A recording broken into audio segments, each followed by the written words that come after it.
चीज आपको पढ़ना सिलेबस में। एक है आपका सेट, दूसरा है आपका रिलेशन, तीसरा है आपका प्यारे बच्चों फंक्शन, और चौथा है आपका बाइनरी ऑपरेशन। क्या प्यारे बच्चों? Binary operation. ठीक है बच्चों, तो यहाँ पर ध्यान से देखेगा तो बच्चों क्लास 11 में हम लोग पूरा सेट पढ़े थे, अरे हाँ कि ना। लेकिन जब आप रिलेशन पढ़ो, फंक्शन पढ़ो और बाइनरी ऑपरेशन पढ़ो और सेट का चर्चा ना हो तो बेकार है। इसीलिए जब हम रिलेशन स्टार्ट किए थे तो अपना फर्स्ट क्लास सेट के पीछे लगाए थे। हम बच्चों तुमको बताए थे कि सेट शब्द का मतलब होता है कलेक्शन। क्या होता है जी? रिलेशन शब्द का मतलब होता है प्यारे बच्चों कंपेयर करना। क्या करना जी? कंपेयर करना। और फंक्शन का मतलब होता है प्यारे बच्चों रिजल्ट। फंक्शन का मतलब, और बाइनरी ऑपरेशन का मतलब होता है कि बाई का मतलब क्या होता है? दो, और एरे का मतलब होता है अरेंजमेंट। किसी भी दो चीज के बीच में अरेंजमेंट हो और उसको ना हम लोग सॉल्व करें लॉजिक से। किससे? तो उसी को हम लोग बोलते हैं बाइनरी ऑपरेशन। क्या बोलते हैं? तो बच्चों आपको मालूम है कि जब कभी भी हम लोग कंपेयर करते हैं ना तो कम से कम हमें दो चीजों की आवश्यकता पड़ती है। कितनी चीजों की? क्योंकि दो चीज नहीं रहेगा तो हम लोग पता ही नहीं कर पाएंगे कौन बड़ा है, कौन छोटा है, कौन अच्छा है, कौन खराब है। इसीलिए प्यारे बच्चों कंपेयर हमेशा दो चीजों में किया जाता है, और वो दोनों चीज कैसा होना चाहिए? सिमिलर। कैसा होना चाहिए? सिमिलर होना चाहिए। मतलब आदमी का तुलना आदमी से, कुत्ता का तुलना कुत्ता से, जूता का तुलना जूता से, टीचर का तुलना टीचर से, स्टूडेंट का तुलना स्टूडेंट से। तो जब कभी भी हम लोग रिलेशन करते हैं तो रिलेशन में हम लोग करते हैं कंपेयर। क्या करते हैं? और कंपेयर होता है हमेशा दो चीजों के बीच में, और दोनों का दोनों वो होता है सिमिलर। क्या होता है? इन सारे कॉन्सेप्ट को हम लोगों ने पढ़ रखा है, सेट को भी पढ़ रखा है और रिलेशन को भी पढ़ रखा है। आज बच्चों नया टॉपिक पढ़ना है, फंक्शन। क्या पढ़ना है? 11th 12th में तो ये आपको कम पढ़ना है, लेकिन जो बच्चा कंपटीशन का तैयारी करता है, जेईई मेंस एडवांस का तैयारी करता है, तो पूरे सिलेबस के दौरान सबसे ज्यादा यदि कुछ अगर ध्यान देता है तो बच्चों को फंक्शन पे, कैलकुलस पे और कोऑर्डिनेट ज्योमेट्री पे, क्योंकि तीनों जगह से सबसे ज्यादा क्वेश्चन पूछा जाता है। ठीक है प्यारे बच्चों, चलो स्टार्ट करते हैं, ध्यान से सुनना। सबसे पहले अपना भाषा में यदि तुमसे कोई पूछे फंक्शन किसे कहते हैं, कि फंक्शन का मतलब क्या होता है, तो उसको अपना भाषा में समझाना कि फंक्शन का मतलब होता है प्यारे बच्चों रिजल्ट। क्या होता है? और रिजल्ट का मतलब दुनिया का कोई भी रिजल्ट होता है वो अपने आप में बच्चों होता है यूनिक। क्या होता है? और यूनिक शब्द का मतलब होता है इसके जैसा दूसरा नहीं। इसके जैसा दूसरा नहीं। बताओ फंक्शन का मतलब क्या हुआ? रिजल्ट। रिजल्ट कैसा होता है? यूनिक का मतलब क्या हुआ? इसके जैसा दूसरा नहीं। जैसे बच्चों तुम्हारा पेपर 10th में हुआ था 500 नंबर का, किसी बच्चे को 420 नंबर आया। कितना नंबर आया? तो क्या यह जो रिजल्ट उसके लिए यूनिक हो गया ना? कुछ भी कितना भी समय बीत जाए, क्या ये रिजल्ट बदलने वाला है? इसीलिए बच्चों बोलते हैं फंक्शन का मतलब रिजल्ट। क्या बोलते हैं? ये मेरा अपना भाषा है। मैथ की भाषा में इस फंक्शन को समझने के लिए ना इसको कंपेयर किया गया प्यारे बच्चों मशीन से। किससे? और आप जानते हैं बहुत अच्छे तरीके से, इस दुनिया में जो भी मशीन है, उस मशीन को प्यारे बच्चों हम लोग इनपुट देते हैं। क्या देते हैं? इनपुट। तो वो मशीन क्या करता है? वो मशीन उस इनपुट को प्यारे बच्चों क्या करता है? ऑपरेट। क्या करता है? और ऑपरेट करने के बाद में जो हमको फाइनल रिजल्ट मिलता है उसको हम लोग प्यारे बच्चों बोलते हैं आउटपुट। क्या बोलते हैं? अगर आपको फंक्शन को अच्छे से समझना है तो आप ऐसा कंसीडर कर सकते हैं कि फंक्शन जो होता है बच्चों वह एक मशीन की तरह ट्रीट करता है, और किसी भी मशीन को जब हम लोग इनपुट देते हैं तो उसके बदले आपको क्या मिलता है? आउटपुट। क्या मिलता है? देखिएगा ध्यान से, फंक्शन का जो पहला लेटर है प्यारे बच्चों वो क्या है? एफ। क्या है? तो फंक्शन को ना बच्चों दिखाने के लिए हम लोग एफ से दिखाते हैं। किससे दिखाते हैं? और इसका इनपुट, बच्चा प्लीज बात मत करो, इसके इनपुट को दिखाने के लिए बगल में हम लोग झोला बनाते हैं। क्या बनाते हैं? झोला। झोला बोल दो अपना भाषा में, झोला बोल दो या इसको गोदी बोल दो। क्या बोल दो? गोदी। तो ये हो गया तुम्हारा एफ का मतलब हो गया फंक्शन। फंक्शन जैसे ही बोले तो दुनिया में मैथ में केवल 5 चीजें हैं। कई चीज? या तो चीजें है तुम्हारा अलजेब्रा वाला, या ट्रिगोनोमेट्री वाला, या लॉगरिथमिक वाला, या एक्सपोनेंशियल वाला, या इनवर्स वाला। कौन वाला? इस दुनिया में पूरे मैथमेटिक्स में चाहे कैलकुलेशन चाहे चैप्टर कुछ भी हो, है 5 चीज। एगो को बोलते हैं, देखो इसको ना अगर सही से अगर पढ़ेगा ना तो अपना भाषा में इसको हम लोग बोलते हैं आई लेट। क्या बोलते हैं? I let. I for inverse, I for L for logarithmic, A for algebraic, T for trigonometry और E for exponential। अलजेब्रा किसको कहते हैं? जिसमें वेरिएबल के साथ में कांस्टेंट आ जाए। बोलो यस सर। ट्रिगोनोमेट्री किसको बोलते हैं? जिसमें साइन कॉस आ जाए। लॉगरिथमिक किसको बोलते हैं? जिसमें लॉग आ जाए। एक्सपोनेंशियल किसको कहते हैं? पावर वाले कॉन्सेप्ट को। और इनवर्स किसको बोलते हैं? जैसे ये आ जाए sine inverse x cos inverse है। तो बच्चों ये फंक्शन जो होता है ना, ये फंक्शन का मतलब मशीन होता है। फंक्शन का मतलब तो आपको 5 टाइप का कैलकुलेशन फंक्शन को दिखने को लिख सकता है। अलजेब्रा वाला, ट्रिगोनोमेट्री वाला, लॉगरिथमिक वाला, एक्सपोनेंशियल वाला या इनवर्स वाला। अरे हाँ कि ना? तो हम बोलेंगे फंक्शन, आपको सोचना ही फंक्शन 5 में से कोई एक रह सकता है। अरे हाँ कि ना? और फंक्शन का मतलब क्या होता है? मशीन। फंक्शन का मतलब क्या होता है? किसी भी मशीन को क्या चाहिए? इनपुट। और इनपुट के लिए यहाँ पर हम गोदी बना दिए या ब्रैकेट बना दिया, झोला बना दिए। अब जैसे ही इस फंक्शन को हमने इनपुट दिया, हमने क्या दिया? जैसे ही इस फंक्शन को हमने इनपुट दिया तो ये फंक्शन ऑपरेट करेगा, उसके पीछे काम करेगा। और इसके बदले में जो ये मिले, इसके मान लो कि इस फंक्शन को हमने x दिया, ये ऑपरेट करने के बाद हमको मिल गया y। क्या मिल गया? तो ये x हो गया तुम्हारा इनपुट और y हो गया तुम्हारा आउटपुट। और इस फंक्शन की जगह कोई भी रह सकता है। अरे बोलो हाँ। जैसे मान लो हम यहाँ पर लिखते हैं साइन x। क्या लिखे? अब बोलो इसके ये साइन क्या हो गया तुम्हारा? फंक्शन, ट्रिगोनोमेट्री फंक्शन है। अब इस गोदी के जगह पे मान लो हम लोग भर दिए 30। क्या भर दिए? तो इस साइन वाले फंक्शन को हमने इनपुट दिया 30, तो इसके बदले में हमको आउटपुट कितना मिलेगा? 1/2। क्या मिलेगा? तो कोई भी फंक्शन को बच्चों हम लोग इनपुट देते हैं और उसके बदले में जो रिजल्ट मिलता है ना, उसको हम लोग आउटपुट कहते हैं। जैसे तुमको कई बार हम बताए हुए हैं क्या कि जैसे मान लो बच्चों यहाँ पे fx बराबर तुम्हारे पास में 2x + 1 है। ये बता रहा है कि f नाम का फंक्शन है। तुमको ऐसे पढ़ना अपने वाले भाषा में कि f नाम का फंक्शन है जिसमें x इनपुट है। इसमें x क्या है? अब हम इनपुट को चेंज करेंगे तो आउटपुट बदलेगा। अगर हम इसमें रखेंगे बच्चों 1, क्या रखेंगे तो हमको क्या मिलेगा? क्या मिलेगा? 2 × 1 = 1 बराबर 2 का 2 और 1 कितना मिल गया? 3। मतलब हमने इनपुट दिया 1 आउटपुट मिला। मेरा बात समझ में आया? और ये कैसा फंक्शन था? अलजेब्रा वाला। कौन वाला? इस दुनिया में 5 रंग का फंक्शन है। नाम बोलो, सबसे पहले बोलो आई लेट। गर्मी में क्या बोला? घर जाएगा I let. I for inverse, L for A for T for E for। सब फंक्शन के पास में क्या होता है? इनपुट। क्या होता है? और इनपुट देने पर क्या मिलता है? आउटपुट। क्या मिलता है? यहाँ तक कोनो दिक्कत? पूरे कैलकुलस में। अच्छा अगर कोई पूछे ना कैलकुलस का परिभाषा अपने भाषा में, उसको एक लाइन में जवाब देना समझ जाएगा तुम कौन सा लेवल का बंदा है। उसको बोलना कल तक जो कुछ भी पढ़े सबको एक जगह जमा कर देना ही कैलकुलस कहलाता है। कल तक हमने अलजेब्रा पढ़ा, ट्रिगो पढ़ा, एक्सपोनेंशियल पढ़ा, लॉगरिथमिक पढ़ा, जितना कुछ भी पढ़ा सबको एक जगह यदि जमा कर देते तो उसको बोलते हैं कैलकुलस। क्या बोलते हैं? अगर कोई फंक्शन का परिभाषा तुमसे पूछे, किसका परिभाषा?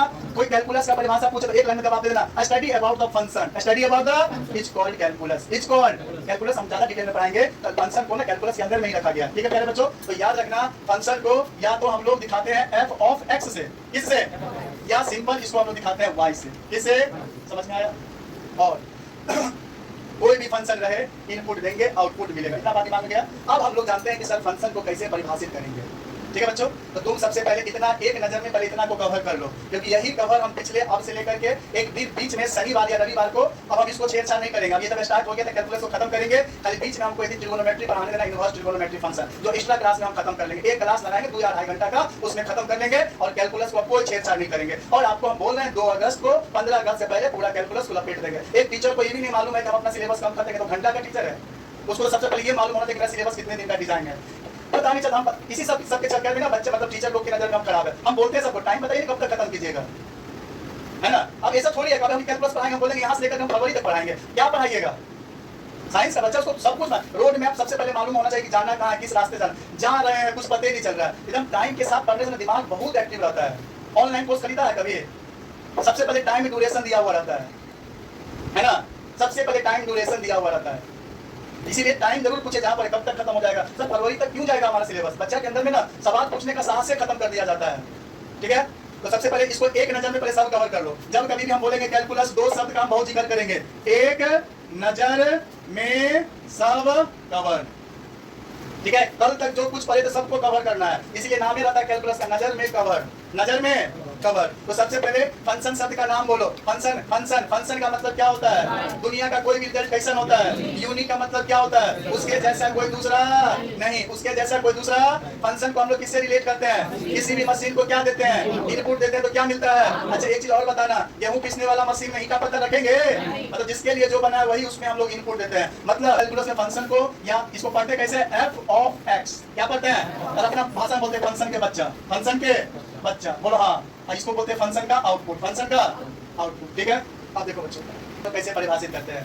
परिभाषा बाद में लिखाएंगे, पहले हम इसका एक्चुअल मीनिंग, फिजिकल मीनिंग बता देते हैं। उसके बाद परिभाषा तो सब किताब में लिखा हुआ है दुनिया का। इसका मतलब रिजल्ट का मतलब यूनिक का मतलब इसके जैसा कोई दूसरा नहीं। फंक्शन का मतलब मशीन को इनपुट देंगे आउटपुट मिलेगा। बोलो हाँ। एक फंक्शन जो होता है ना बच्चों, वो हमेशा अगर सेट के नजर से देखेंगे तो 2 सेट के लिए परिभाषित होता है। कितने सेट के लिए? दो सेट के लिए। पहला बात, फंक्शन कितने सेट के लिए परिभाषित होता है? देखो बच्चा बोलता है सर क्या है भैया, इनपुट देगा तो आउटपुट टेक करेगा ना, अरे इनपुट देगा तो आउटपुट टेक करेगा ना, इसलिए फंक्शन दो सेट के लिए तैयार होता है। पहला बात, फंक्शन कितने सेट के लिए डिफाइन होता है? दो सेट के लिए। अरे हाँ कि ना? इस दोनों सेट में क्या कंडीशन है थोड़ा सा ध्यान से देखना।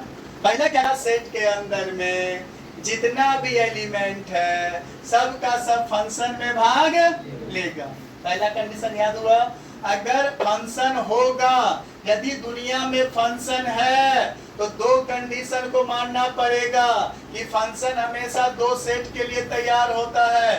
पहला कंडीशन क्या होता है? इस दुनिया में यदि कोई भी फंक्शन वही कहलाएगा फर्स्ट सेट के अंदर में जितना भी एलिमेंट है सब का सब को फंक्शन में भाग लेना पड़ेगा। और दूसरा कंडीशन बच्चों यह कहता है जो भी एलिमेंट फंक्शन में भाग लिया है उसका यूनिक इमेज बनेगा। उसका कैसा इमेज बनेगा? यूनिक। यूनिक का मतलब क्या होता है? इमेज का मतलब तुम अपना भाषा में समझ सकता है, रिजल्ट। उसका यूनिक रिजल्ट होगा। उसे लिखते हैं कि एफ नाम का फंक्शन है, एफ नाम का फंक्शन है और यह जो फंक्शन है ना बच्चों वो परिभाषित हो रहा है ए टू बी। ए टू, तो सबसे पहले हमको बताइए फंक्शन होने का कितना कंडीशन है? दो। पहला, सेट ए के अंदर में जितना भी एलिमेंट है सब का सब फंक्शन में भाग लेगा, और दूसरा जो भी एलिमेंट भाग लिया सबका यूनिक इमेज होना। देखो फंक्शन सेट ए में, और मान लो ये जो फंक्शन है ना एफ एक्स बराबर तुम्हारा एफ एक्स बराबर एक्स स्क्वायर है, एफ एक्स बराबर। अब देखो यहाँ पर सबसे पहले सेट ए के अंदर में एलिमेंट एक दो तीन है, तो एक को रखेंगे फंक्शन में तो क्या मिला? अगर दो रखे तो क्या मिला? अगर तीन रखे तो क्या मिला? देखो सबका सब भाग लिया और सबका एक यूनिक रिजल्ट मिला।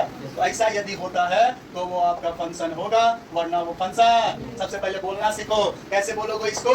कि एफ नाम का फंक्शन है जिसमें सेट ए से सेट बी के तरह परिभाषित हो रहा है। इसका दो कंडीशन होता है, इस पहला सेट के अंदर में जितना भी एलिमेंट है सबका सब फंक्शन में भाग लेना चाहिए, और दूसरा इसका कैसा इमेज होना चाहिए? यूनिक। कैसा? अब तुमको पूछते हैं तुम उसका जवाब देना हमको, ठीक है ना प्यारे बच्चों?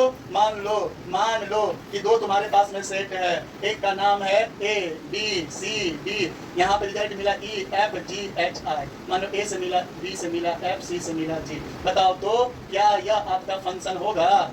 यह फंक्शन होगा? यह फंक्शन नहीं है। क्यों नहीं है? क्योंकि एक एलिमेंट कौन छूट गया? डी। तीर लगने का मतलब हुआ कि फंक्शन में भाग लिया। बोलो ना हाँ। भगवान कई को आंख दिए हैं? दो को। लेफ्ट वाले आंख में जो लोग रहेंगे वो सब का सब फंक्शन में जाना। देखो इसको ऐसे समझेंगे भाषा में, क्या इस फंक्शन को ए दिए तो मिला ई। बोलो यस सर। ए दिए तो क्या मिला? बी दिए तो क्या मिला? सी दिए तो क्या मिला? आई डी को देवे नहीं किए, ये फंक्शन होगा? फंक्शन तो वही होगा जो सेट ए के अंदर में जितना भी एलिमेंट रहेगा सब भाग लेना चाहिए। तो ये फंक्शन है, क्योंकि ये पहला कंडीशन का बात नहीं माना। चलो दूसरा देखो, समझ में आ रहा है ना?